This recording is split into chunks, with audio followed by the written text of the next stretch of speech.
of the alcohol. La la la la la la. Just line 'em up and we will drink them all. La la la la la la.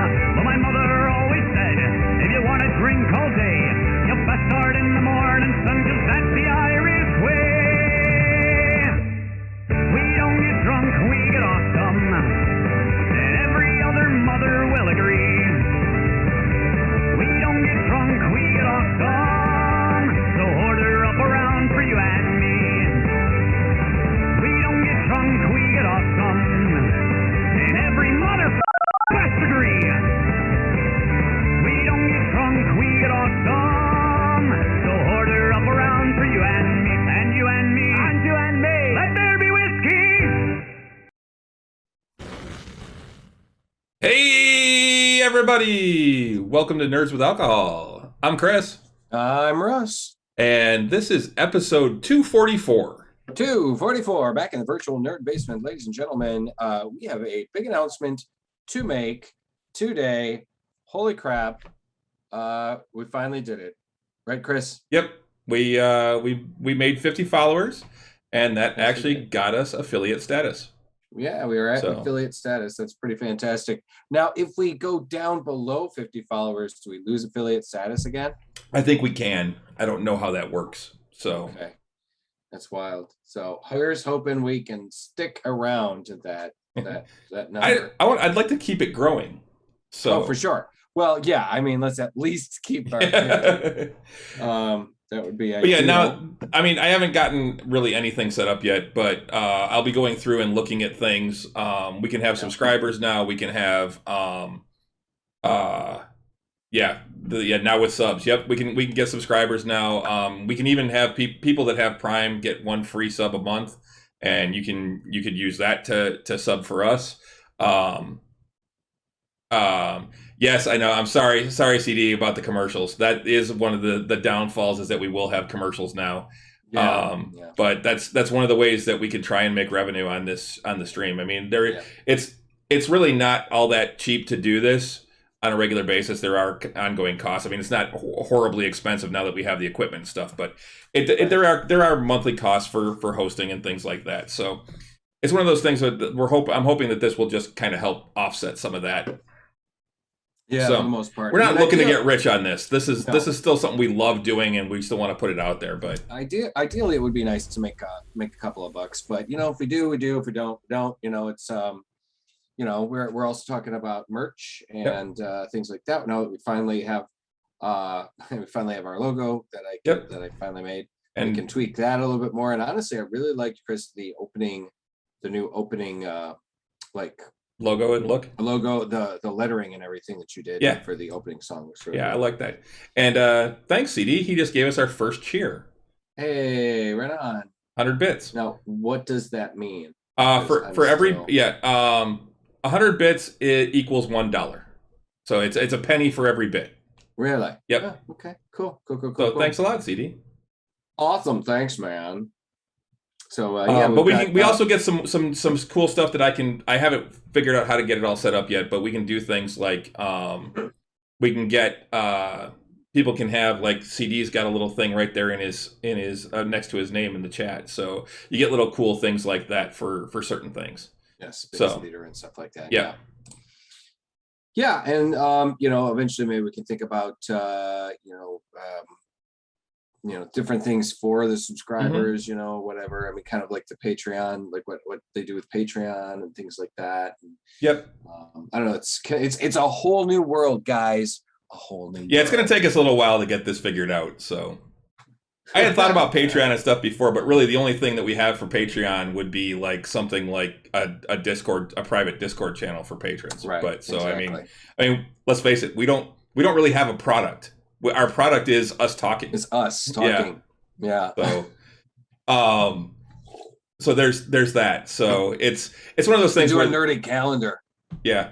Nobody wants to see this all uncovered. Yeah. Ain't nobody need to see all this. Ain't nobody need to see this.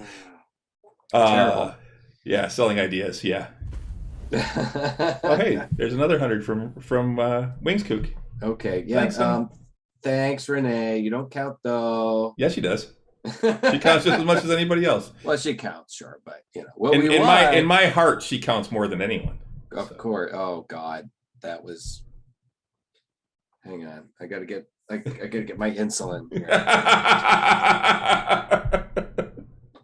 It's good. I'm not going overboard from sugar. Too sweet. But anyway, so thanks a lot, guys. Thanks for supporting us this whole time and coming out and hanging out with us every week. We really do appreciate everyone. Absolutely. And everyone that's helped us get to where we are right now. We, like I said, nothing's other than the fact that you unfortunately, and I do apologize for this, that you guys will have to actually yeah,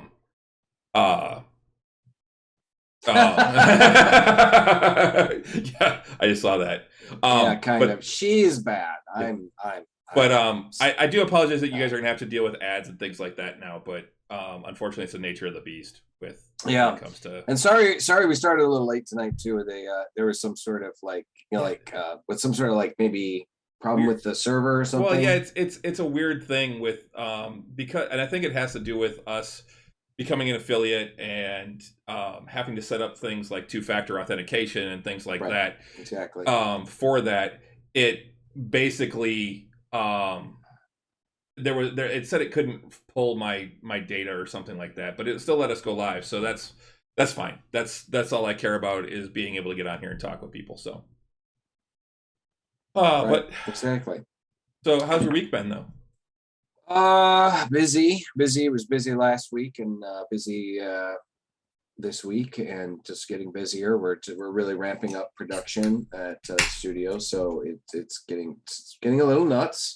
I stayed. I didn't go to fair this weekend. Or this past weekend. I've been trying to go on Saturdays, and I'm just kind of enjoying myself as a patron. But I was like, you know what, I think I need a Saturday to myself, and so I kind of had that. I was going to have that, but then Stella actually stayed home from work and had a school thing, and but still, it was still kind of a relaxing kind of Saturday, and because I'm not going to have a whole lot of those coming up, so just kind of chilled, and I've been playing a lot of Pathfinder: Wrath of the Righteous, which is, guys, just a fantastic game. Really great, particularly if you like that particular style of role-playing game. And just working, man, a lot. It's been crazy busy. The studio is just, like I said, really ramping up.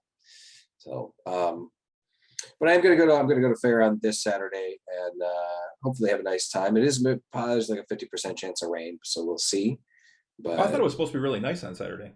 I didn't think it was supposed to rain. I thought it was supposed to rain like through Thursday and then be nice after that. I just checked the weather report just before we came on, and it's supposed to rain for the next two days straight around here. Yeah.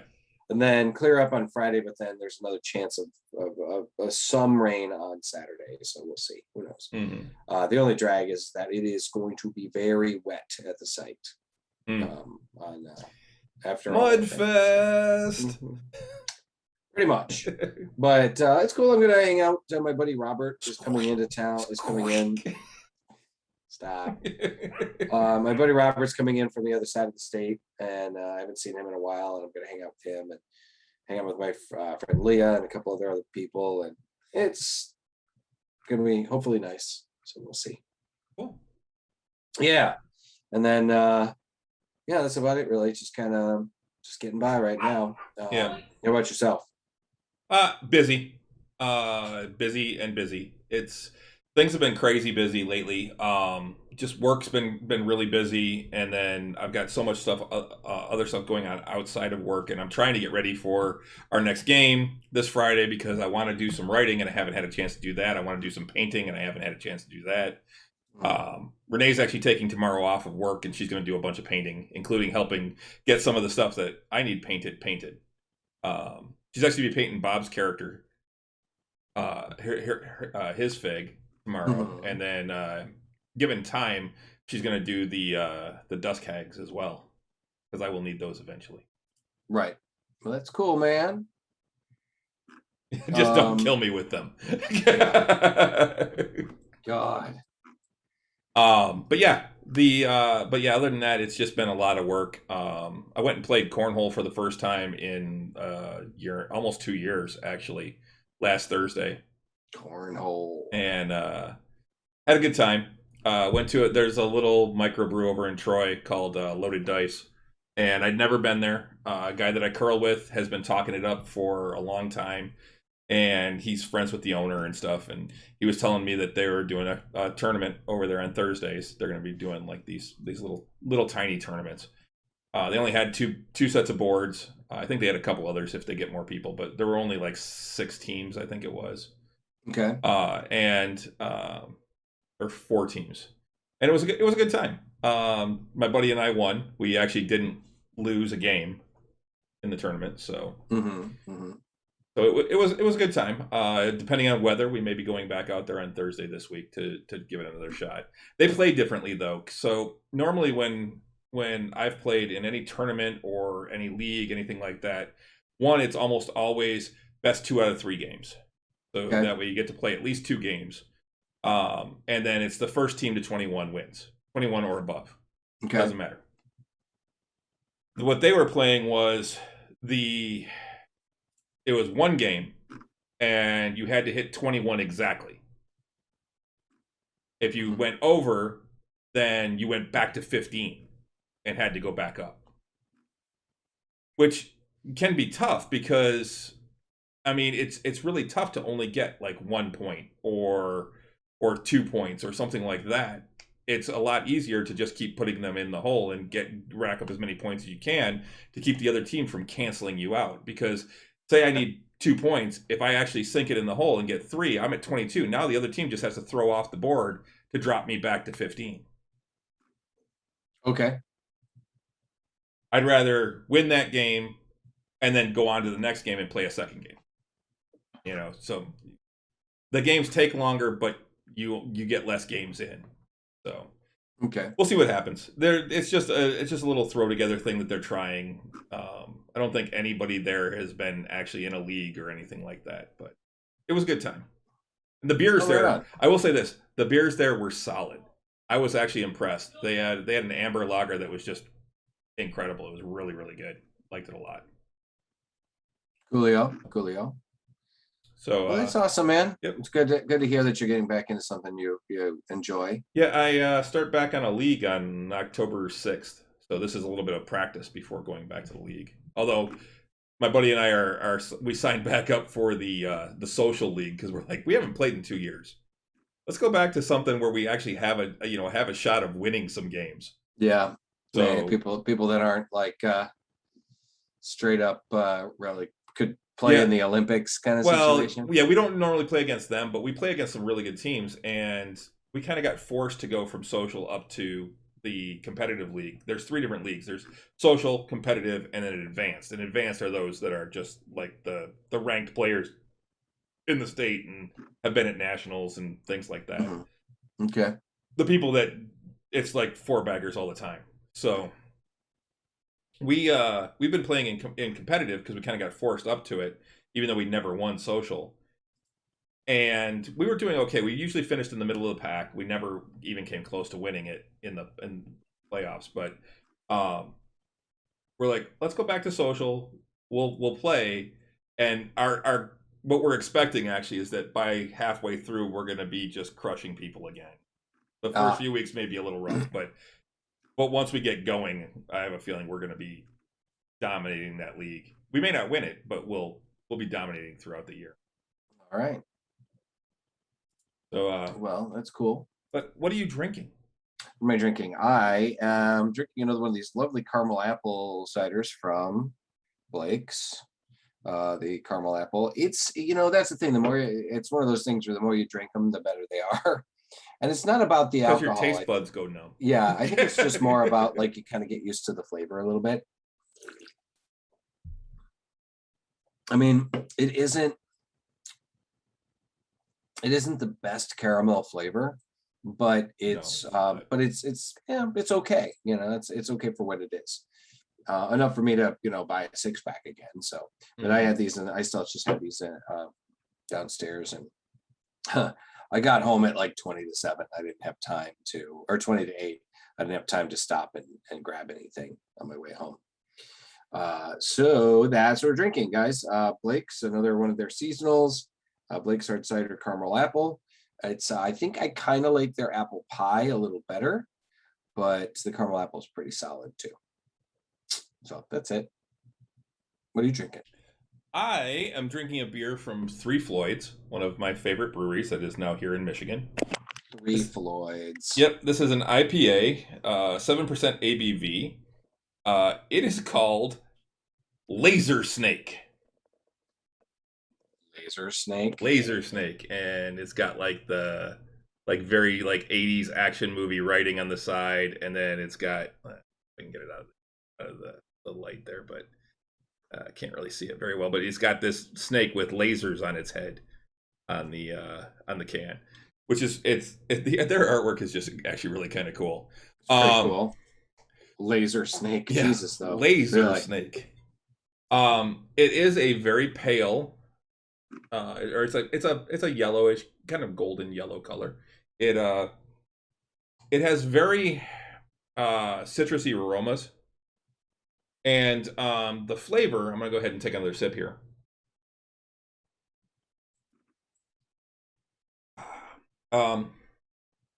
It definitely has a lot of the citrus flavors as well. Kind of an orange type of flavor. Okay. And then it finishes with more of the dry bitterness. This actually I really like. I think this is actually really, really good. What's it say here? Laser Snake is a good old-fashioned India Pale Ale brewed with special Bavarian hops that give Laser Snake its smooth, non-filtered appeal to all craft beer and macro enthusiasts. The font they used is kind of tough to read. It's all caps, and it's but yeah, it's good. It's not normal. I'm gonna say this is probably a solid 4 bottle caps. It's good. All right, cool. It's definitely one I will buy again and again. So, but yeah, Laser Snake. If you can find it and you like IPAs, if you're a hophead, give it a try. It's not crazy hoppy. It's not like punch you in the face hoppy. It's a good IPA. I think very solid. Oh, very cool, very cool. I'm just kind of I'm kind of trying to find a couple of things that I was online that I was looking for to talk about, and I can't remember exactly where I saw them. So I'm just kind of like I'm listening to you, and I'm looking for something. Well, CD found the Blackberry Mint by him. Oh, cool! And it's delightful. Tastes like it is just excellent. They really are great. That's a flavor that I didn't think I'd be like into, but it really is good. When Renee told me about it, I was like, oh, I'll try it, but yeah. And then I took a sip and went, huh. I took another sip and went, huh. I like that. Yeah, I actually, I tried it and I went, wow, this is surprising. And then I got Stella try it, and she was the same reaction. I had my roommate John try it, and he was like, I was like, you want to try this? It's from B Nectar. It's blackberry mint. And he went, I absolutely do want to try that. and he goes, I go, if you don't like it, I'll drink it. That's fine. He goes, and he took a sip and he went, oh no, this one's mine. Yeah. That's cool. But yeah, pretty cool. Pretty good stuff. It was, like I said, a surprising flavor combination that you don't always think about. So that's cool. Well, hopefully they'll have more and more of the B Nectar stuff then for you, CD. That'd be cool. Yeah, for sure. Absolutely.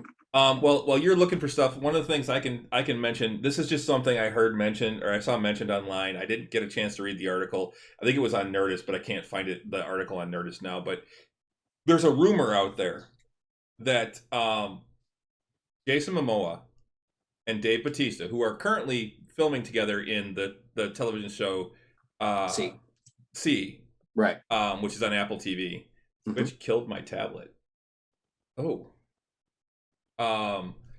Sucks. But there's talk that they are going to do a buddy cop movie. Oh man, that'd be awesome. My only thing was my first thought was, can James Gunn write it? Oh my God, that'd be so great. Yeah. But wouldn't it be funny too? Like, because Momoa does look like he'd be the rebellious cop, he's got long hair and he's got tattoos and he's the rebellious cop, Wouldn't it be funny if it was like more, if he played like the straight-laced cop, like the good cop as opposed to the bad cop, Yeah. Because it would just be like, I don't know, wearing his hair pulled back into a tight ponytail and, wearing a necktie all the time, and then Batista comes in and he's the guy with that doesn't shave and wears shades all the time. The bad guy. Yep. You're fucking funny as fuck, man.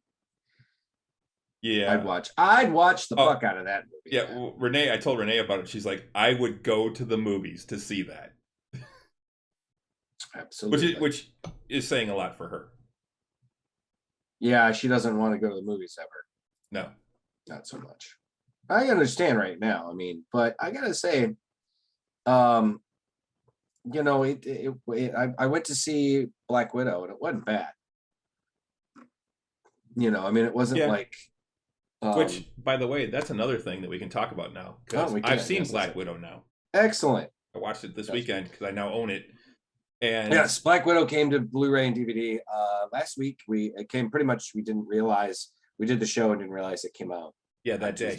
Last Tuesday. So I went out and bought it on Wednesday, and Renee and I watched it on Saturday, I think it was, or Sunday, one of the two. All right. And, well, let's get into Black Widow then. What did you think, sir? I thought it was a very entertaining movie. Okay. I understand how people have said that the sister stole the movie, because she was fantastic. She was. Ilyana, is it, or no? What's her name?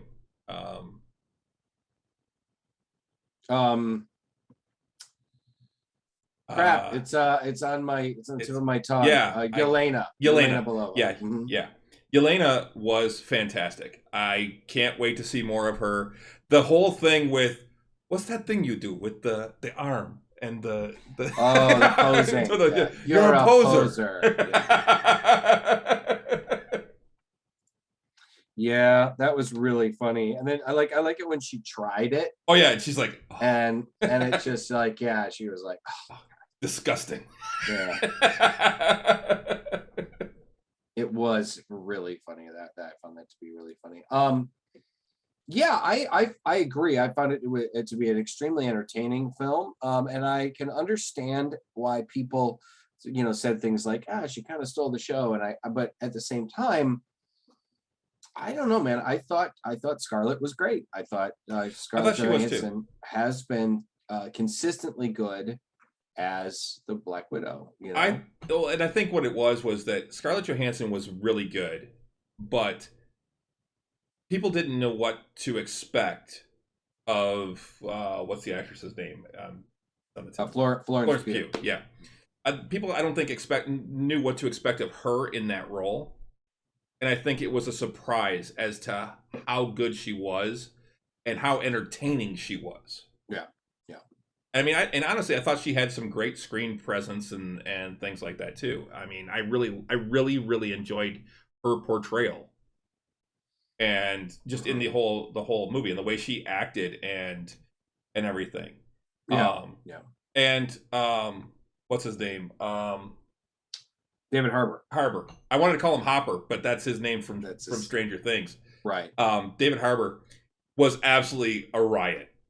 I thought he was really good. I thought he was really good too. He was kind of a dick at the beginning because of the whole, he just wanted to get back to being the Russian super soldier. Right. Exactly. I did think that was kind of cool though, that he was, he was essentially the Russian Captain America, and the Captain Russia pretty much. And when Crimson Dynamo. Yeah, Crimson Dynamo. That's what she called it. That was somebody else. Yeah. Well, that's what he's like. I was the Red Guardian. Yeah, the Red Guardian. No, the funny thing is too is, in all honesty, the flashback stuff that they were showing was post fall of the Berlin Wall. So it looked to me like it was, I think it was after the Soviet Union had fallen. Mm-hmm. So he was an agent for Russia, not the Soviet Union. Right. But he was definitely still a Marxist, like a communist or Marxist. He had like Karl Marx. Yeah, Karl on one hand and Marx on the other, tattooed across his knuckles, right? So unless maybe he became more of a communist, even more of a communist later. But I really enjoyed his portrayal. I mean, just like, and how strong he was, he picks up that thing. I mean, he was stronger than Captain America, but that's the thing too. I mean, they kind of tweak things here and there. Cap was pretty strong.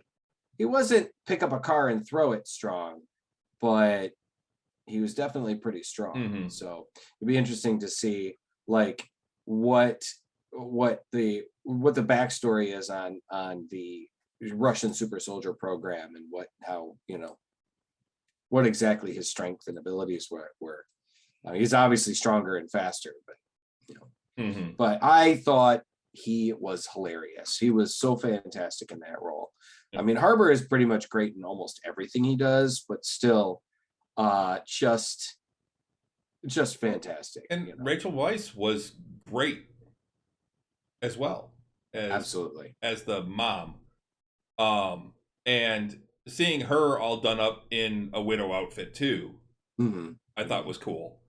Well, she was the Iron Maiden, and that was her code name. Oh, is that what it was? Iron Maiden. Mm-hmm, that's Melina. And it's interesting because they were taking names and characters from the comics and kind of repositioning them and putting them into different places, and using the names and kind of the character, because Yelena Belova was never Natasha's sister, quote unquote.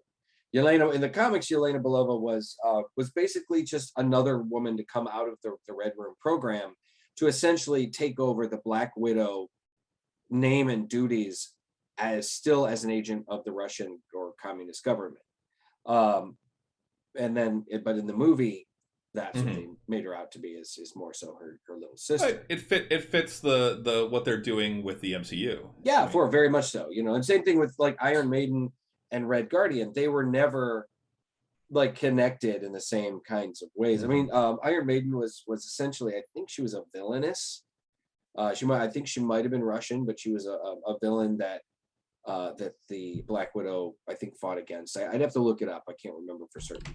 But and they used to try and tie any of the characters that had any kind of Russian background into some kind of connection with Natasha Romanoff. And I think the Red Guardian had some connection to her, but not like he raised her as his daughter, his undercover daughter kind of thing. I think they were both basically kind of worked for the same government at the same time for a while. So. Yes, the Iron Maiden was a character that's Russian and depicted most notably as enemy of the Black Widow.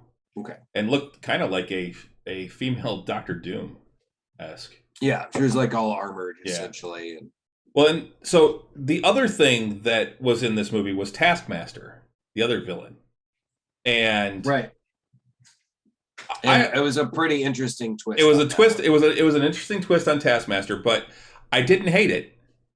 Right. And I liked how they did it. It's can mirror you. Yeah. Now, see, in the comics, the Taskmaster is a guy. Yep. And in this movie, and it was, you couldn't tell that the Taskmaster that was a big reveal. Kind of spoilers, guys. But the movie has been out for a while, so it turned out to be the daughter of the big bad, essentially, in this film. And in the comics, the Taskmaster is a guy that essentially runs a thug school. he trains like thugs and minions, and like when a villain needs henchmen, they go to Taskmaster's school, and he trains them. And the Taskmaster, his ability is photographic reflexes. He basically can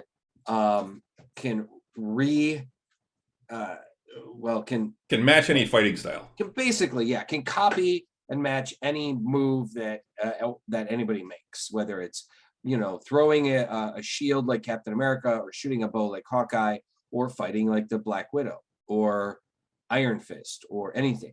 Like, so the Taskmaster is extremely dangerous because he can do that. They actually wrote in later on too that apparently he has a bit of a disadvantage, is that his brain gets so filled with that kind of information that he tends to forget other things, because he like got a shitty memory, because his brain is so filled by fighting techniques, styles and all kinds of that kind of stuff. I got Stella just kind of I'm doing the podcast. I appreciate though that. Thank you. Yeah, she just flashed me, so Oh, it was off screen. Yeah. Sorry, everybody. Anyway, so I've actually always liked the Taskmaster. Hey, Pixar, it didn't happen, man. Yeah, Pixar. Maybe they want to see it again. No. Okay. Violation. Yeah, that's a Twitch violation. Actually, that's a Twitch violation. That would not be a good idea. So, but anyway, they. It's funny. That would not be great. Right after we become a kid, right after we've got our affiliate status. Yeah, great. We're getting a ban or a suspension, just like Amaranth does, And no, but anyway, I always thought the Taskmaster looked really cool. He's one of my favorite kind of minor villains. Renee said, "Hang on, let me get my insulin."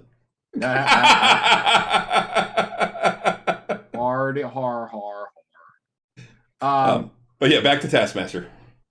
Yeah, I always thought she's a really cool concept, a really cool villain. They kind of made him a bit of a gag and a bit of a joke for a while.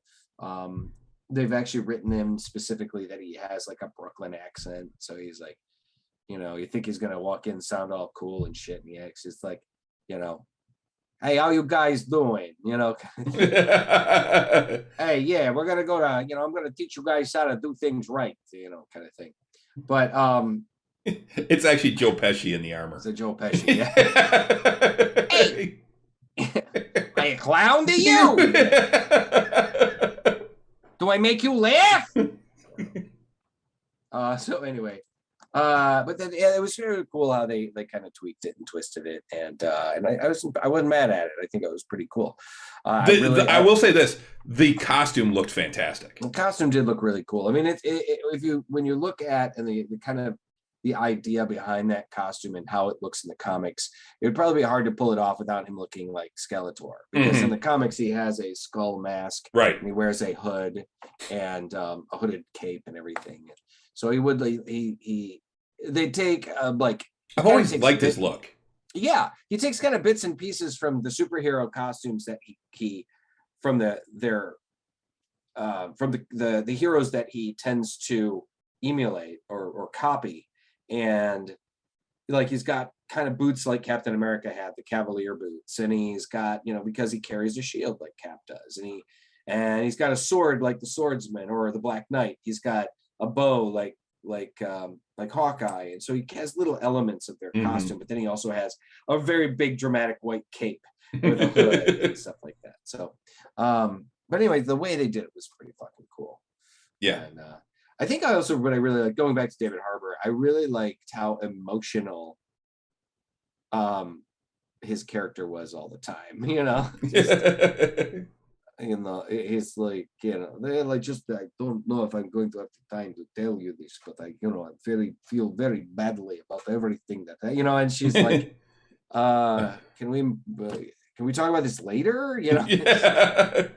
Or like when they're in the plane and they're they're in like, the plane, yeah, it's like, can we just dump him out? Yeah. Or he's like, "Do you have your periods or something? What's the matter?" And they're like, oh yeah, no, we don't have that anymore. Yeah. They yanked that out. Yeah, they went in, yanked the uterus out, and the ovaries.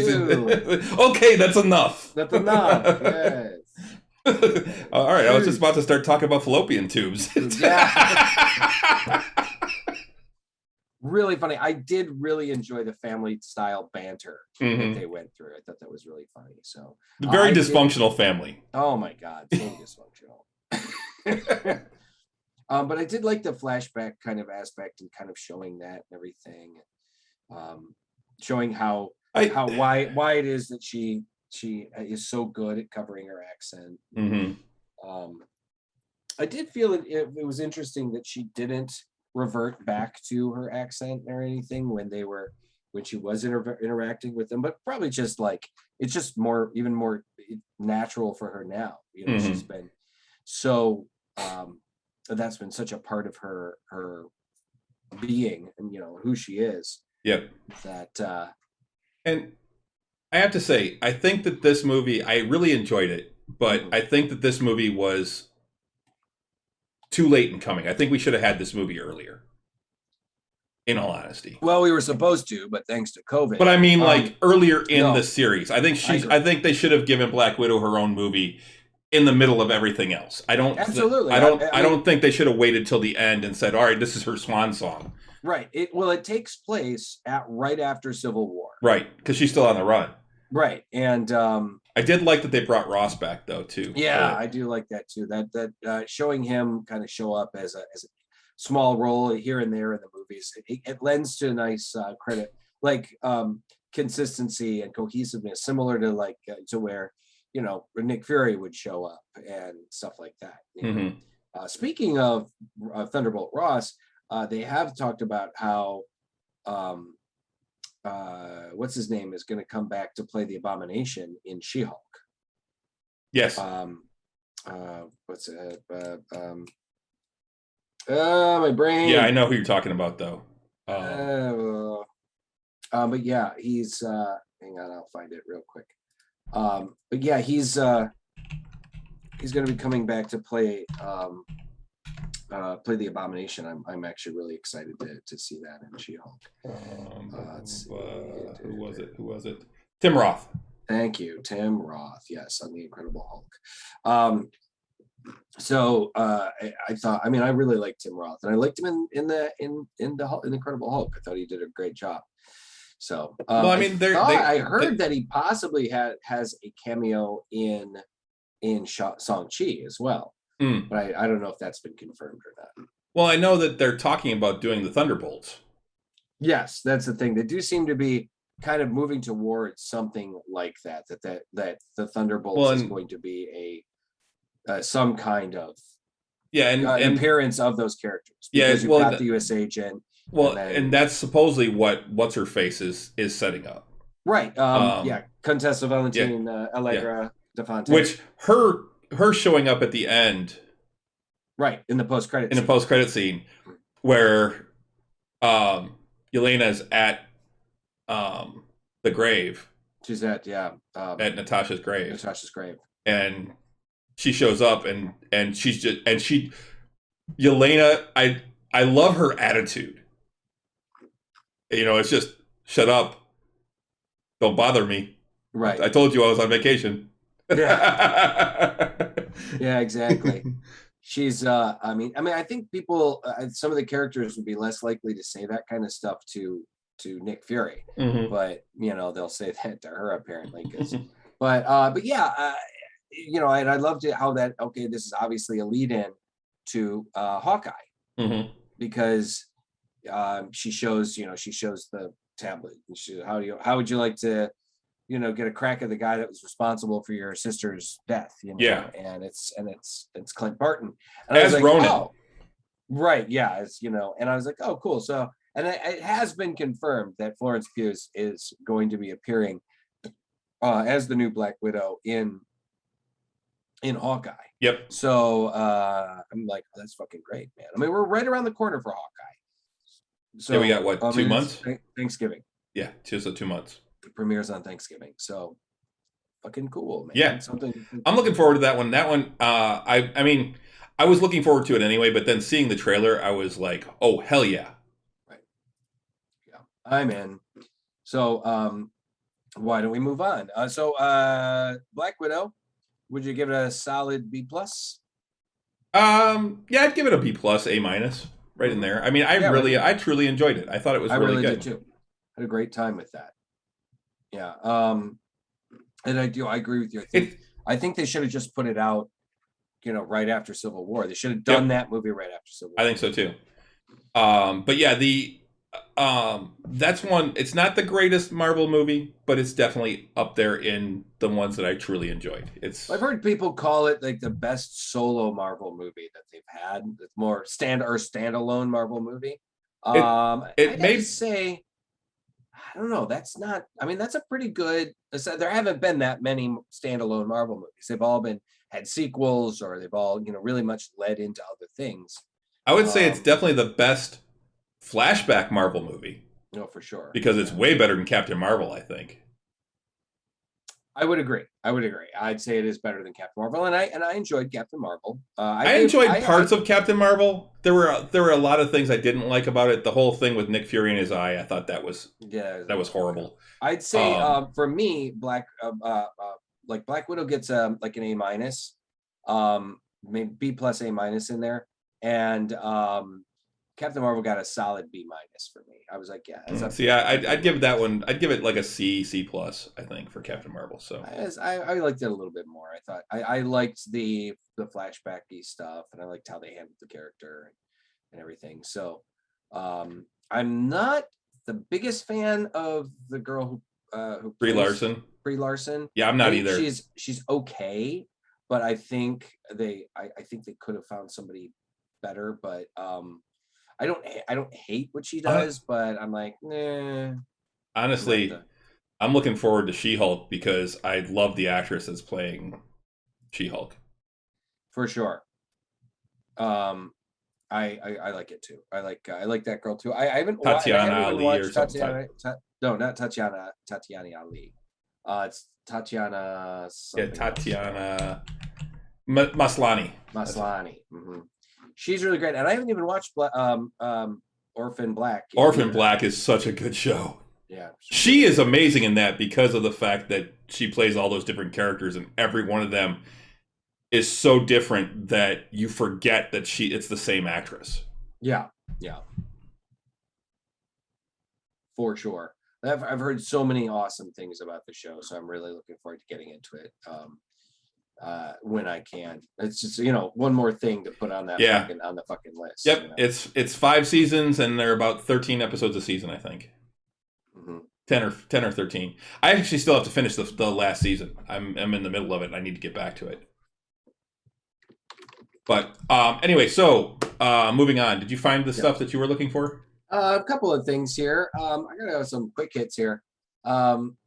So DC is going to be giving they're taking some stock with putting some stock into Batgirl again, and I think because she is probably going to be showing up in one of the movies or something. That's what the rumor is. Well, she's in Titans. She is in Titans. Well, Barbara Gordon's in Titans, I should say. Well, they've been working on, in the comics, Barbara Gordon has been acting as Batgirl again for a while, but she decided to kind of take a step down for a bit, and she passed on. She's going to be more of a supervisory role back, kind of as Oracle, and she's going to be mentoring 2 other Batgirls, Stephanie Brown, who was the Spoiler and who was Batgirl for a while, and Cassandra Cain, who was also Batgirl for a while. So the 2 girls are going back to being Batgirl, and then Barbara is going to be more of a, like I said, a mentor and kind of their Alfred, essentially. And so they're getting their own book called Batgirls coming up in a few months. And then she hasn't fully retired as Batgirl, but she's kind of more like I said, just kind of taking a bit of a break. And so I think that's going to be pretty cool. It says a widely expected DC is launching a new Batgirl's ongoing series starring Stephanie Brown and Cassandra Cain, collectively picking up the mantle to be mentored by the original Batgirl Barbara Gordon. Babs, who's arguably the heart of the Batman family of characters, has been embracing her role as Oracle more and more in recent months, as the technology from the earliest weeks of Eleven's The New 52 that cured her spinal paralysis suffered at the hands of the Joker in 88's Killing Jokes seems to be in danger of wearing out or breaking. When they brought, they kind of gave Barbara the costume and the identity back at the beginning of the New 52, it was established that she had had some experimental surgery and a cybernetic implant into her spine that pretty much fixed her paralysis. Yeah, didn't Bruce have some sort of special Wayne Tech thing that? Yeah. And but now they're saying it seems to be there's some possibility of it wearing out or whatever. So she's like, well, maybe I'm not going to strain things, which is pretty good idea. But she is going to get back into the Batgirl costume again for some stuff that's going on in Nightwing and Batman right now. It's the Fear State tie-in story arc.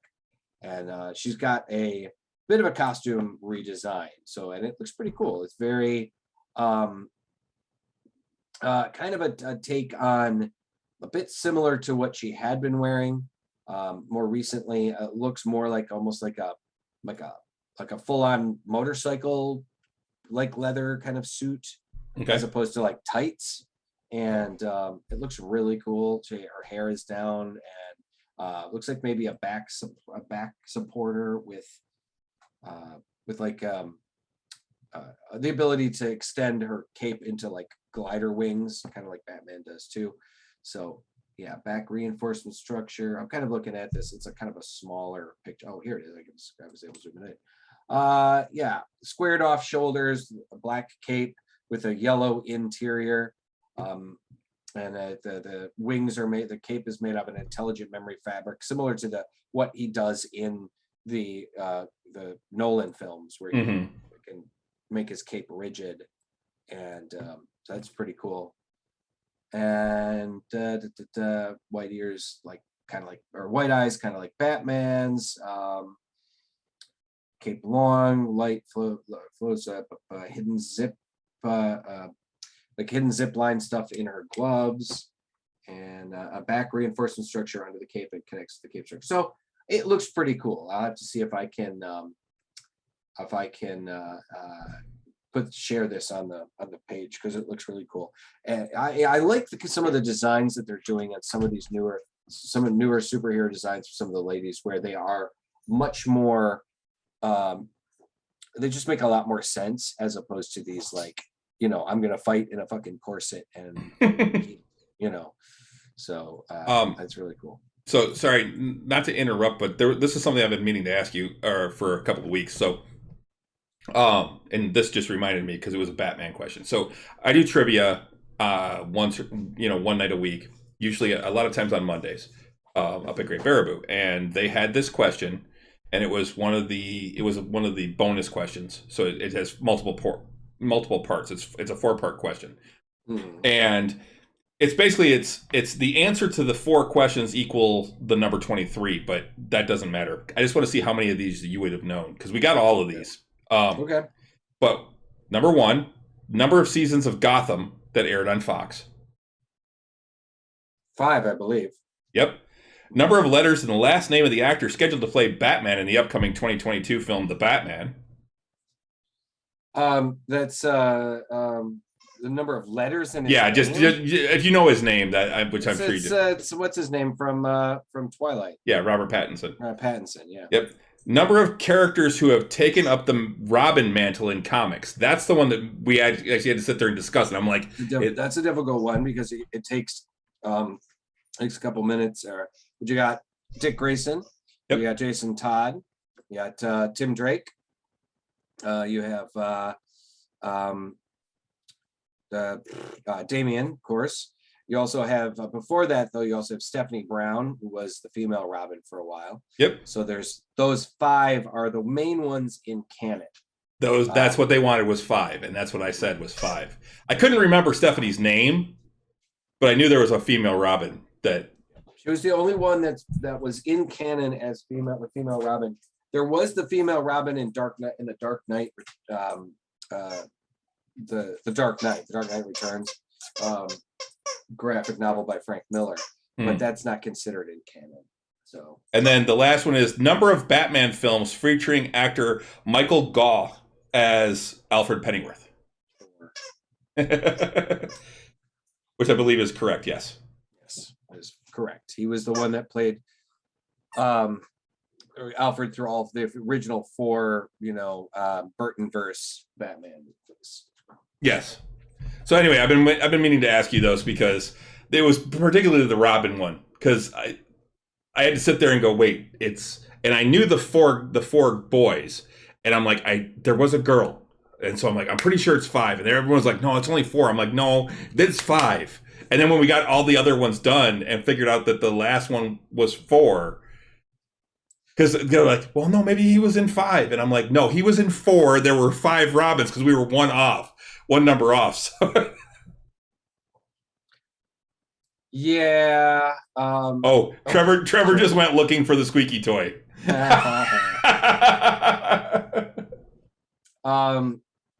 Yeah, I mean, it always cracks me up when one of my friends, like, when somebody asks me a comic book question and then questions me on it.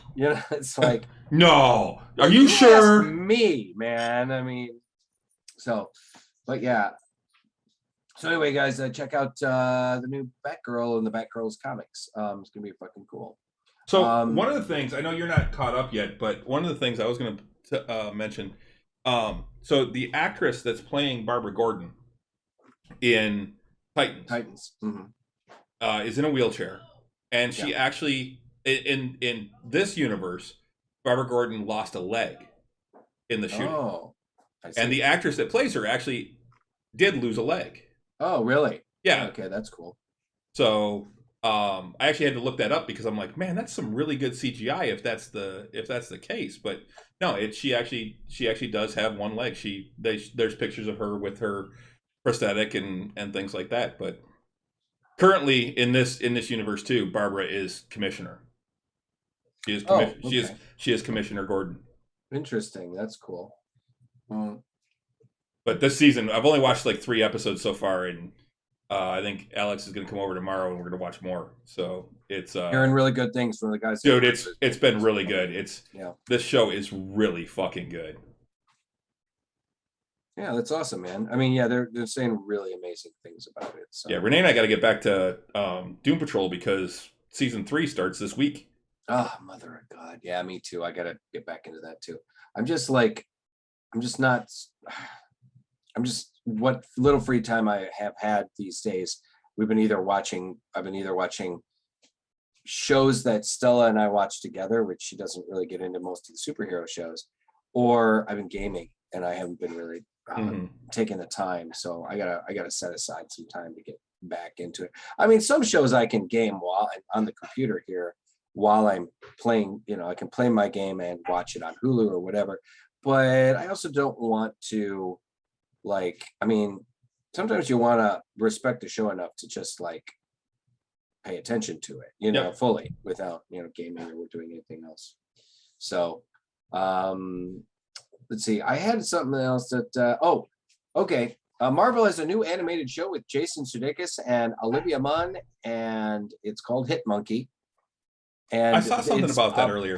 Apparently, it's so violent that it's not going to have any of the Marvel brand.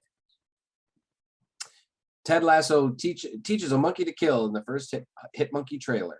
Marvel has a new animated show on the way, and the first trailer is finally here. Hit Monkey sees a Japanese snow macaque go on a killing spree while exacting revenge for the death of his former mentor, Bryce, voiced by Ted Lasso actor and creator Jason Sudeikis. Despite being dead, Bryce has a big presence on the show as he's become a ghostly AI who guides Hit Monkey. The trailer is as batshit as it all sounds. It teases appearances from Olivia Munn and George Takei on the show. And then it's got a link to it down here. But it's funny because it's going to be on Hulu. It is a relatively obscure character they created in Marvel a couple of years ago.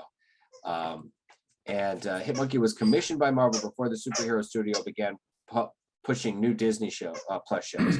Along with MODOK, the new series will be released on Hulu in the United States and does not have any connective tissue to the greater Marvel Cinematic Universe. In fact, Marvel shows on Hulu were originally envisioned as being part of a separate shared universe, MODOK and Hitmonkey meeting in an adventures like team up named The Offenders, though plans were scuppered when MCU maestro Kevin Feige took charge of Marvel's TV output.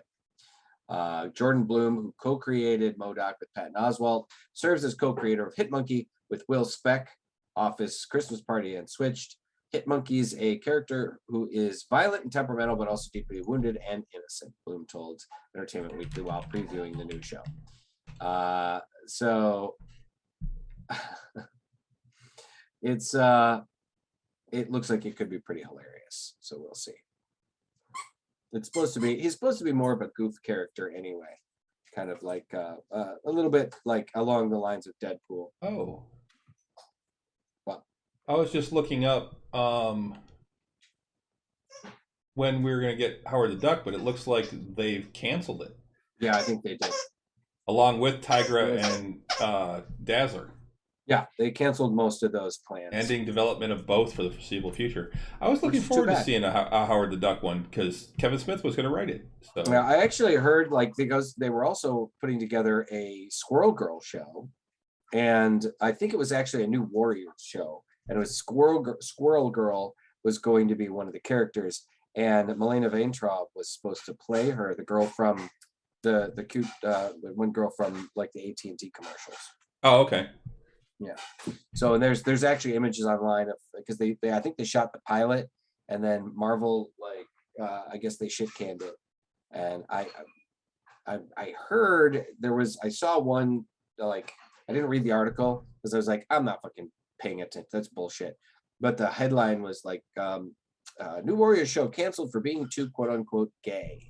So fuck off, what the fuck, I did read an article that says Kristen Ritter here is dying to play Jessica Jones again. I would love to see all of them come into the MCU. Well, they are talking that Charlie Cox is in the new Spider-Man movie as Matt Murdock. Which, by the way, I saw something online. It showed a picture of Daredevil and Wanda, and it says most characters who wear all red have no vision. That wounded me on a deep level. She goes, I would absolutely just die to play Jessica again. Read in an interview with Screen Rant. I had the best time doing it and just love her so much. I'm so proud of that character, not only because it was like a great role and she's such a badass, but that character has really resonated with people in a way that I don't know who else has. Really resonated with women and girls, trauma survivors. It's just so big and such a thing I'm so grateful to have been a part of. So if there's ever an opportunity for me to put on those boots, I'll be there in a flash. So, I would love to see her. I loved her as Jessica Jones. I mean, she was an really asshole. And I thought she played that character great. Yeah. What I also I think is funny is that she got Charlie Cox knitting. Because she knits between scenes. That's what she does to pass the time. That's funny. And when they were doing Defenders, she got him into knitting. And so now he knits. Very cool. So yeah. I had one more thing here. I mean, I had apparently the new Saints of Newark movie, the new Sopranos prequel movie, is doing very well. It hasn't come out yet, but it's getting really great reviews. As a fan of the Sopranos and their show and everything, I'm very much looking forward to it. It's going to be on HBO. Any Sopranos. Oh. I've been told I would like it. It's one of those. It's another one. It's okay. There's only so many shows I can watch. It's one of those. It's on my list. Hopefully someday I'll get to it. But I mean, at this point, I'm going to be watching shows until I'm 100 and still catching up. Yeah, that's how I feel too, actually. But Sopranos was great until it wasn't. That's what CD said. Oh, I'd say the last season had a bit. There was some. A lot of people didn't like the ending. It's like the final. Episode. It's like Game of Thrones. Game of Thrones was great until it wasn't.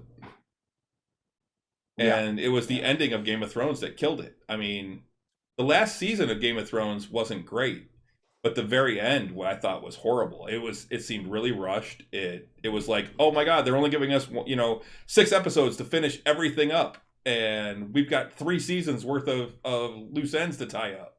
Right. But I mean, I think this is going to be kind of a cool movie to watch, particularly because it's going to be in U.S. theaters on October 1st. It'll also be streaming on HBO Max at the same time as on theaters. But the cool thing is they've got all these actors going to be basically reprising the roles of younger versions of the characters that were on the show. Mm-hmm. So it's going to be really cool to see some of these actors portraying these very well known and kind of beloved characters, we got Michael Gandolfini, who is the son of the late James Gandolfini, who played Tony Soprano. Michael is going to be playing a younger Tony Soprano, so I think that's a really cool kind of nod too that they're doing.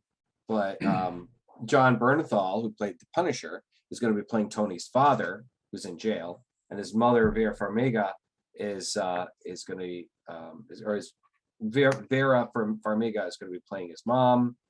There's going to be Dickie Moltisanti, and I mean, just some of these great characters that I remember that were, middle-aged or older guys on the Sopranos. Even I guess Christopher Moltisanti, who's played by Michael Imperioli, who's one of the youngest members of Tony's crew, is in it as a baby. So that's pretty cool too. So I'm really looking forward to it. Uncle Junior, Silvio Dante, Big Pussy, which was one of the characters they called him Big Pussy. Yep. A slightly bizarre idea sees the film narrated from the grave by Christopher, Michael Imperioli. It doesn't entirely work, but then The Sopranos itself was never afraid to try out oddball dreamlike moments. For the most part, director Alan Taylor, another Sopranos veteran, doesn't put a foot wrong recapturing the show's spirit. So that'd be cool. I'm looking forward to seeing it. Last thing I wanted to talk about before I thought that was your last thing. No, this was something I think we need to address a little bit. We talked about it before about the Activision investigation and toxicity that was going on. Activision Blizzard releases a statement regarding the investigations.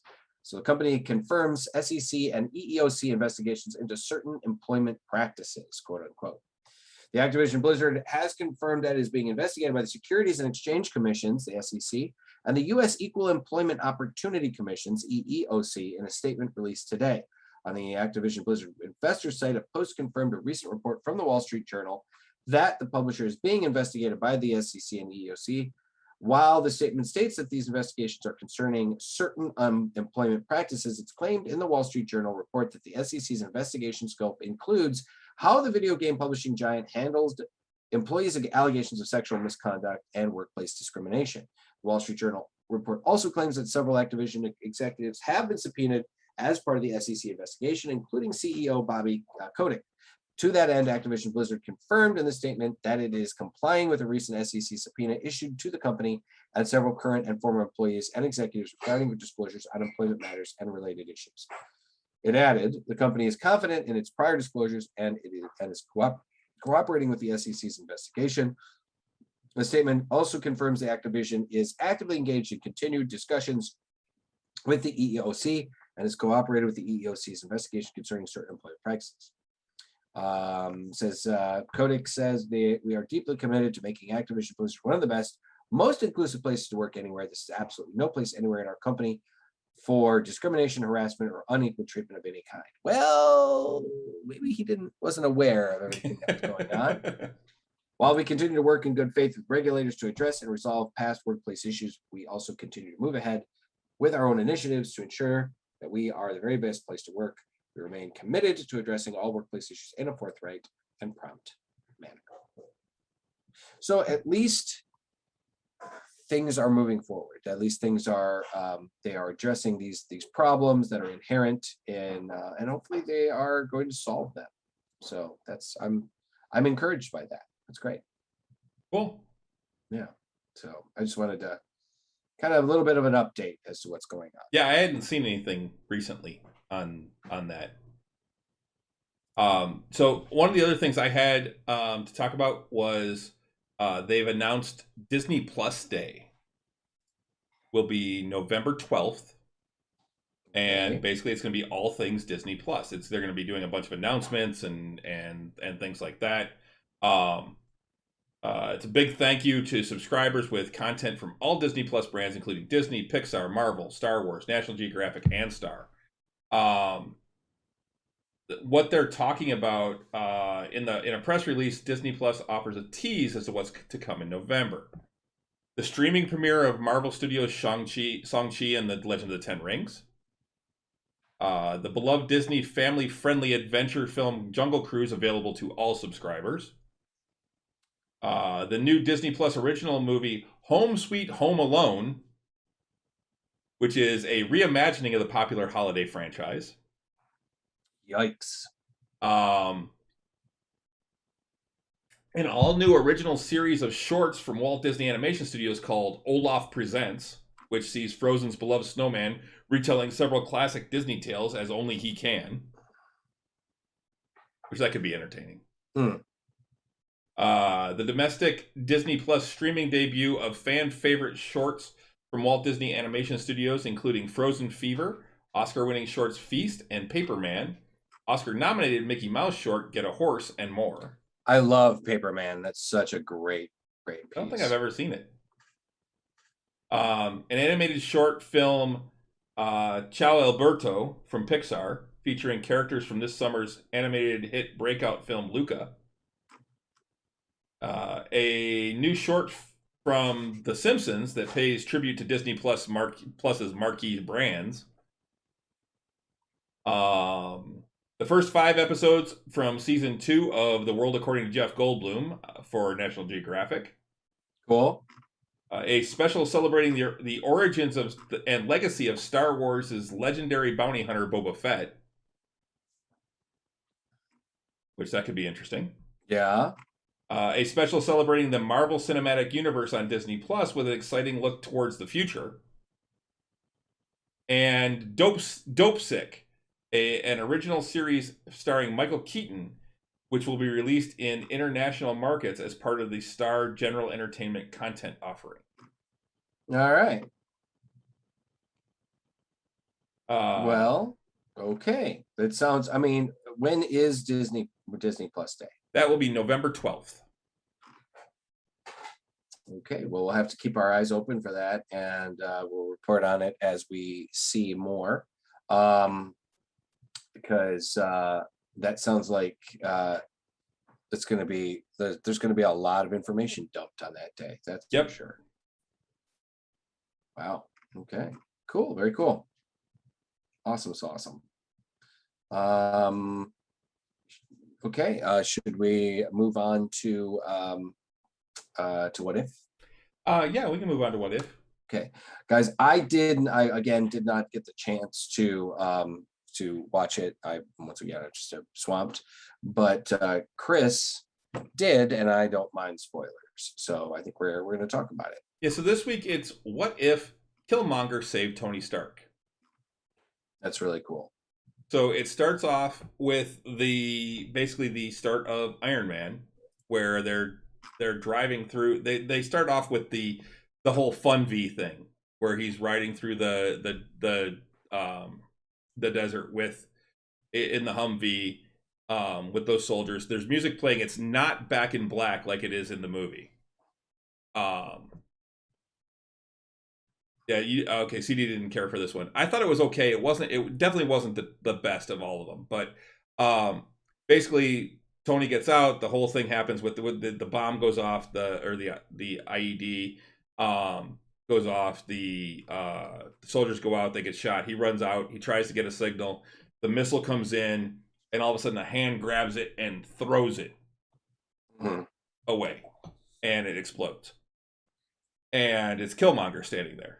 And basically, he takes out everybody else. And Tony sees him. He's like, "Oh, thanks, Lieutenant." And he looks at his name tag and it says Killmonger. He's like, "Killmonger?" He's like, "It's a nickname." And then he starts shooting every one of the bad guys. And he's like, "Seems pretty appropriate." So They wind up walking off, and they get back to the U.S. because obviously Tony doesn't get taken, or any of that. They get back to the U.S. Tony's doing his announcement. Obadiah is there with him, and he basically says that he still says the thing about they have to rethink things, but now instead he's saying that they have to think bigger and what the next weapons are going to be instead of cutting off weapons. Okay. And he also names Killmonger as his personal bodyguard. Oh, interesting. And Happy's right there talking to Pepper, and he's like, "That's supposed to be my gig."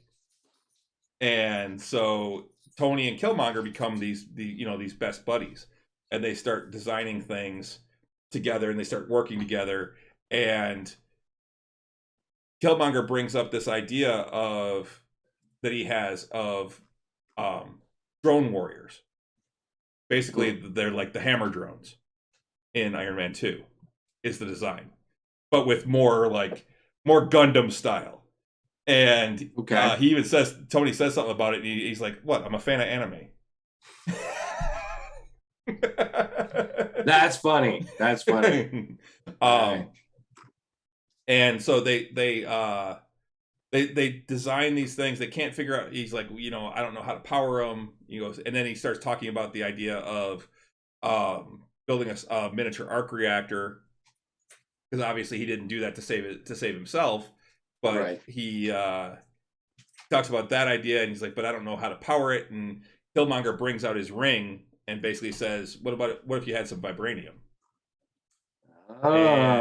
And gives him the vibranium, and then they actually bring Kang in to get more vibranium. Kang? You mean? Or not Kang. What's his name? Fuck. The guy that played Gollum from Claw. Claw. Yeah. Claw. And Kang Claw. You know. They bring Claw in. 4 letters. They both start with K.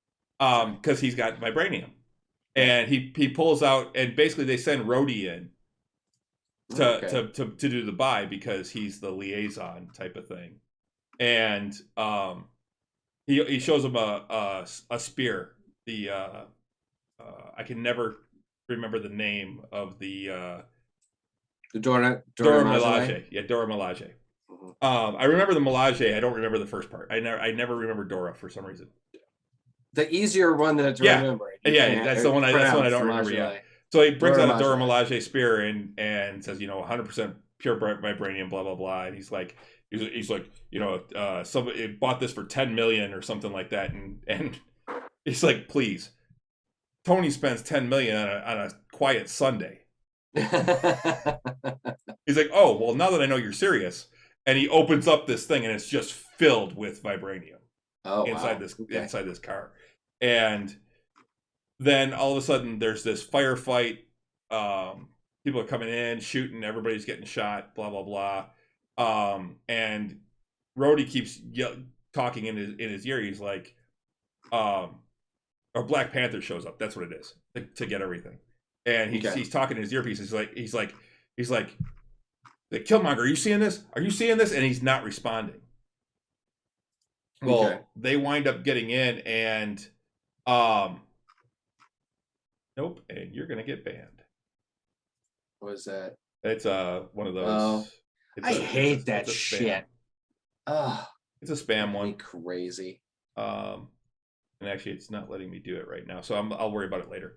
Yeah. Anyway, so Black Panther's in there and everything like that, and then Killmonger comes in and starts fighting with Black Panther and actually kills him.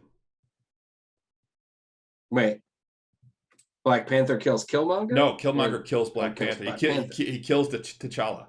Oh wow, okay. And he uses that sonic stunner that Obadiah used.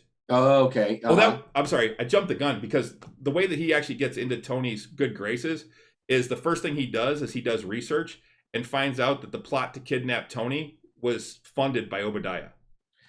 And Obadiah gets arrested right there. Ah, I see. Okay. So anyway, so they're in there, and so he uses a gun that's based on that technology to basically knock out Rhodey and T'Challa, and then kills T'Challa, takes his glove, and kills Rhodey. Oh. And then talks with Claw because they're in cahoots, and stuff, and then goes back to Tony and basically says, hey, you know, I got there too late. You know, he was killed by Black Panther, you know, the guy from Wakanda. Because the whole thing is that he's trying to set up a war between the U.S. and Wakanda. And that's what it winds up being, is that it's a war between the U.S. and Wakanda. And so then, the whole like becoming friends with Tony Stark and the whole thing was all manipulation. Yep. So they wind up getting all this vibranium, and they make these drone warriors. They go to war with Wakanda, and they actually go to Wakanda, and actually even before that. So he winds up, he has the spear still. And when he goes back and talks with Tony, he basically says, Tony says, hey, you know what? Why don't you explain this? And he shows a 3D image of him killing Rhodey. Oh, okay. And he's like, don't try and hide from Jarvis. He sees everything. Very cool, very cool. And so then he like takes the spear and chucks it and actually pins Tony to the wall through his shoulder. Ooh. And he walks over, and they're talking, and Tony's just hanging there. And you see him just like shove it even farther in, which I don't think would have really done that much more damage the way the spear was designed. Once it's pierced already, it's Yeah. But Tony winds up dying. And then he blames it on the Dora Milaje because it was their spear that killed him. So it increases the thing, gets the military to build all these drones. The drones are still being run by Jarvis.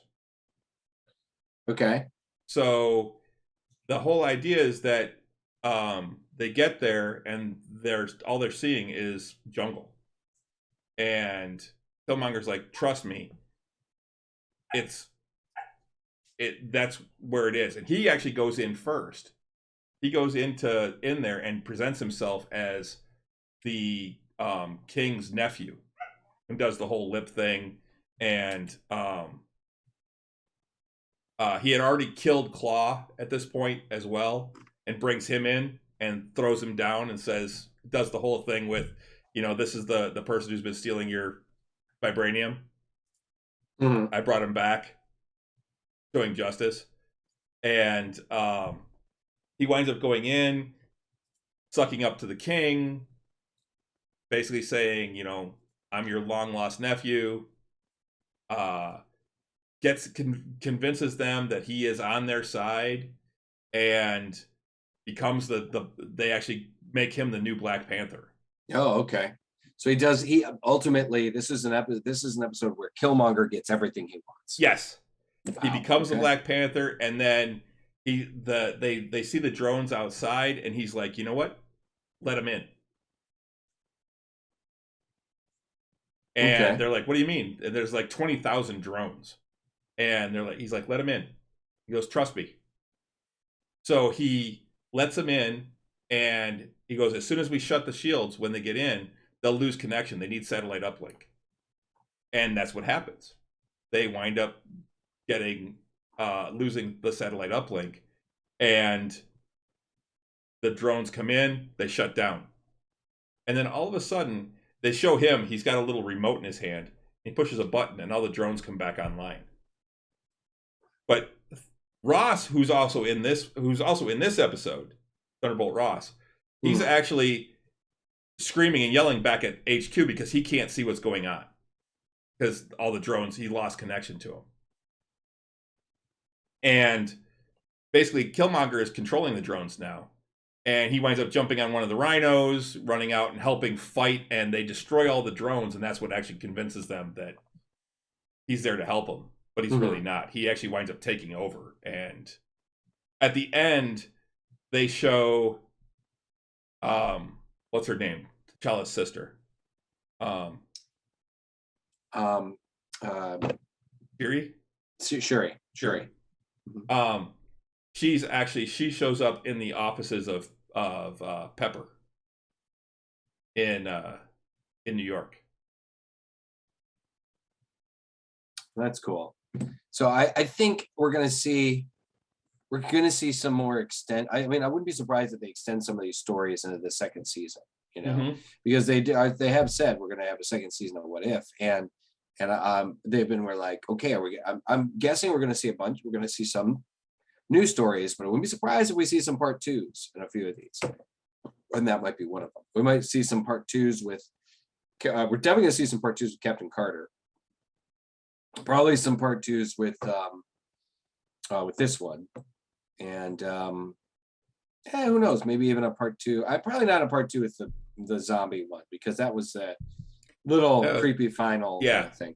But I wouldn't be surprised if a part two with the one that where the Avengers were killed by Yellow Jacket. Yeah, well, they're saying like the Captain Carter one that may be a recurring thing every season.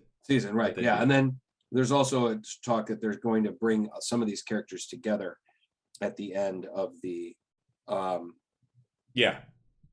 the end. Well, there's still like the whole thing with the Guardians as the saviors of New York and things like that. So I don't know how that's going to play out yet, but they show them standing there like the Avengers as they're going around, and like Gamora's got Thanos's blades in her hands and she spins it, type of thing. So, oh man, I'm really looking forward to the end of this here, at the end of the whole thing. You know what? I am and I'm not. I'm really enjoying the episodes, and yes, and well, I agree, CD. This wasn't the best of them. It was. I still thought it was entertaining. I still liked it. I still thought it was good. I like these alternative universe type of things. Well, what if this happened? It's the whole, butterfly flaps its wings and a hurricane winds up, somewhere else.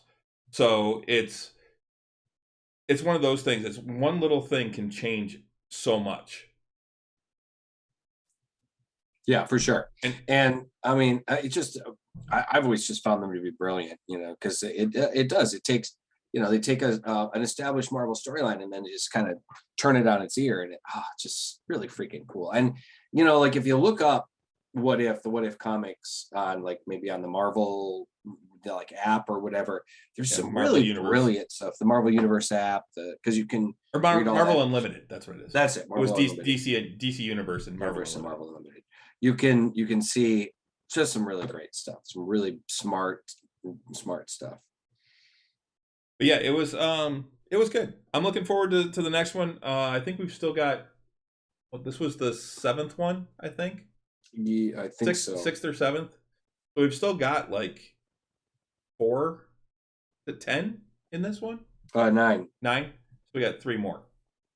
Yeah, it was supposed to be 10, and I guess one of them wasn't able to be finished because of COVID or something like that.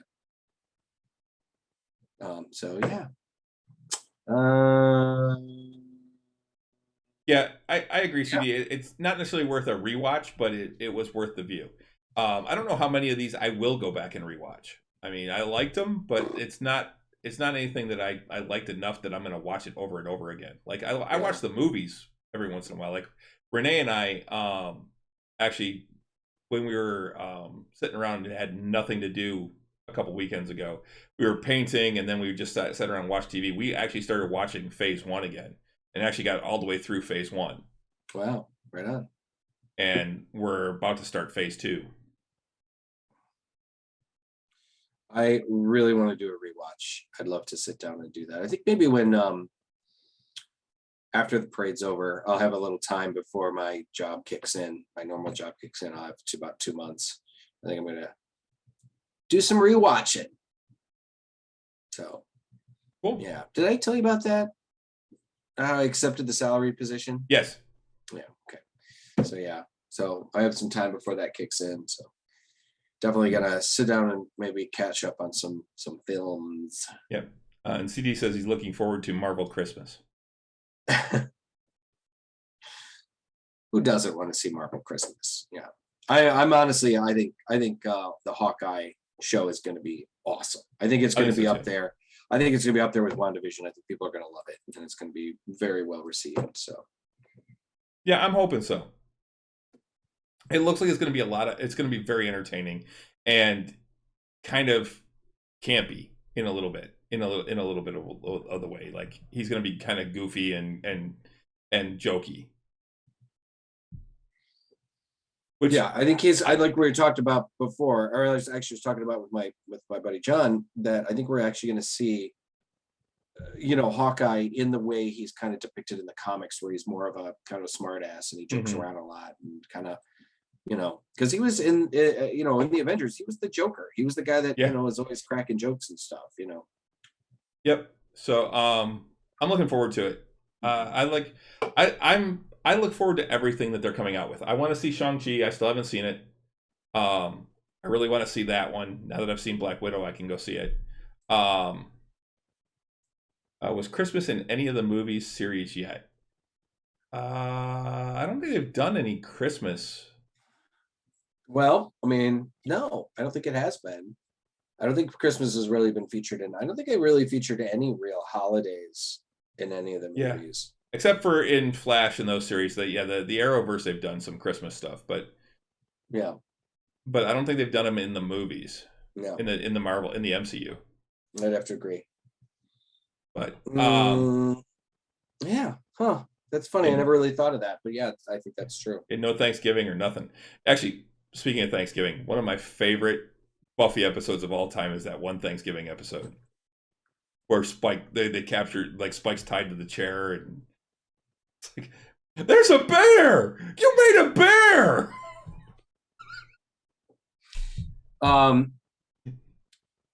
Man, we ought to do, what we ought to do is we ought to do a deep analyzation of Buffy one of these days. Dedicate an entire show to just like the top 10 favorite episodes, or that'd be tough, man. That's a Sophie's choice. That's a Sophie's choice type of thing one. There. It's a tough one. We could probably find a listing on. I can think of 3. After that, it would start getting, because I mean, what do you like? The musical is definitely way up there. Way up there. Tabula Rasa, the one right after the musical, I think is one of the best episodes too. Also, the Gentleman. Hush. Or Hush. Yeah. The Thanksgiving episode is one of my favorites. The first Halloween episode. Is that the Fear Demon? No, that was was it the where they brought Ethan back? Yeah, with Ethan and the costume shop. Yeah. There's Spike going, well, this is just neat. Yeah.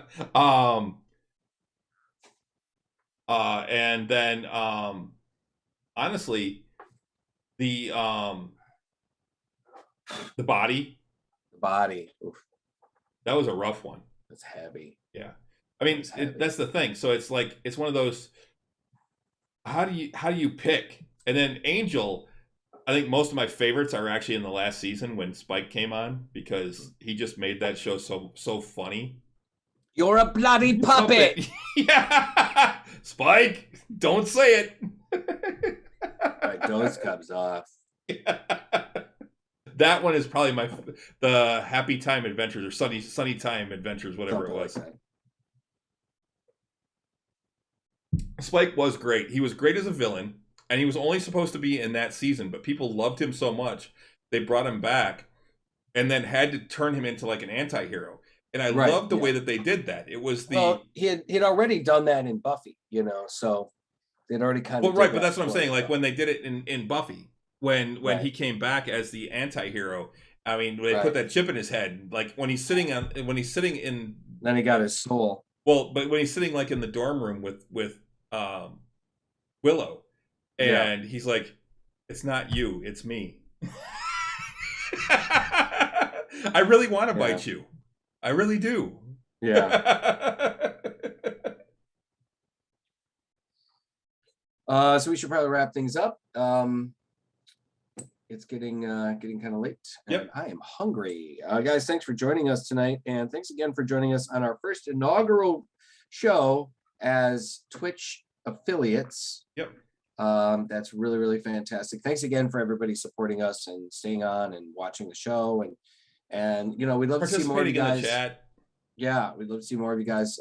Now that we're Twitch affiliates, we can also maybe we could even expand on production. You know, I was talking to some of my friends, my friend Kevin, who I'm planning on having on the show soon, who's also he's a Twitch streamer and he's an affiliate. He's monetized his shows, and so I want to have him on. And like, he just has a show that he's got a just chatting show, you know, and he also has shows where he's gaming and stuff like that. You know, I was thinking about doing that. We can expand kind of the Nerds with Alcohol brand, what we're doing, you know. So sometimes maybe just have a solo show with just me. And this phase, nobody needs to see all that. You need to see that. It's creepy. But it's just the idea of putting more stuff out, and we really appreciate everything you guys are doing. I want to get back to doing some gaming and stuff like that too. Yeah, I just got to figure out a night that I can actually do it where I can consistently do it. Yeah, so, exactly. That's the big thing. I'd like consistency. I'd like to get into doing it too. I just got I need to have you like show me how to do it. Yeah. I have the Twitch app on my PS5, and then I also have, I could do it, you know, I could use the computer or whatever, but I just don't know how to fucking do it. I could probably use a better camera. This camera is not the best picture. It's kind of I was thinking about getting. Well, I can show you some tricks to set stuff up too, because it will have to get you like, you know, OBS and all that stuff. So yeah, exactly. I need some help with all that shit. So I'll tell you what, you know, let's figure out a time where I can come over. We'll hang out. Stella and Renee can watch a movie or something, and we can geek out on streaming stuff. That sounds like a good idea. Guys, be sure to check us out on all the places you can find quality podcasting. Ladies and gentlemen, we are on iTunes, the Google Play Store, Spotify, Stitcher, iHeartRadio, and in the Odyssey app. Of course, you can also stream and download all of our shows directly from our nerdswithalcoholshow.com. Okay, ladies and gentlemen, we are here on Drinking Nerds, the Twitch channel, every Tuesday night at 8 o'clock. And Chris usually puts the episode up on YouTube a couple of days later. Yep. And we'll be back this Friday night with Tavern Nights, our D&D streaming game, which I'm working on. I don't know that we'll have a new layout for it for this week, but I'm working on a new one to try and make it look a little nicer. But we'll be back around the table in the actual Nerd Basement at 7:30 p.m. this Friday night, 7:30 Eastern. And remember, you can follow us on most of the social medias. We are on Facebook, Nerds with Alcohol Show. We are on Twitter, Drinking Nerds, Instagram, Drinking Nerds, and we are on the Untapped app for beer drinkers. Just search for Drinking Nerds, send us a friend request, and we will get you added. And cool, thanks, CD. If you can come out, that'd be great. Unfortunately, the one thing we can't really do on Fridays is actually chat with people during the show. Yeah, because it's kind of hard because everybody that's kind of affiliated with the show is playing. So yeah, and we don't want to break that. So I mean, the whole idea is to be in character while we're doing that. So try and chime in a little bit here and there, but it just depends on who can have it up on their computers or laptops or whatever. Yeah, I know I can't. So. Yeah. So, but yeah, so if you can join us on Friday, that'd be great. We have a great time. It was a lot of fun. Last time we did it, it was great being back around the table. It was great being back around the table. The banter was great. I mean, it's great just being in the same room with people, and we should have a new player this week. So, here's hoping. Yep, we'll be missing a player, won't we? Pete won't be here because he's in Disney World. Disney World. He'll be making a lightsaber that day. That's right. Him and his son. His son's gonna be making a lightsaber. So you know, it ain't cheap. From what I understand. No, but Pete made his, and his older son Sawyer did theirs. They did them together a few years ago, and now it's his younger son Jackson's turn to actually make his. I told him he should make me one, bring it to me, and then you're like, no, the Jedi must be the lightsaber you must make your own. It's kind of like the wand chooses the wizard, Harry. See, when I go, I'm like, can I make a Sith one? I want. You want I want one of like one of those ones with the cross. Blade. With the red blade with the crossbar is like, yeah. What's his fuck head? Oh, I don't want that. Like the little shit. No, I don't. I thought that was fucking cool, man. Well, I mean, when your family loses hands repeatedly, I mean, you come up with a crossbar, but it showed his lack of control too. Was that's what they said? That's why it was so. So that's why it spit around. It was always spitting energy. It was kind of a rougher, And I thought it was either it might have been lack of control, but I also heard it was because he was just the sheer amount of power coming out of what was his name? Kylo Ren. Kylo. Yeah, he was just so powerful. I mean, he stopped a laser blast with the Force. I mean, that's wow, So, anyways, is that it? All right, I think that's it. I think that's gonna about do it. So I think until next time. Sláinte. Now that was kind of lame, but all right. Have a good week, everybody. No, we were totally in sync though. So have a good week.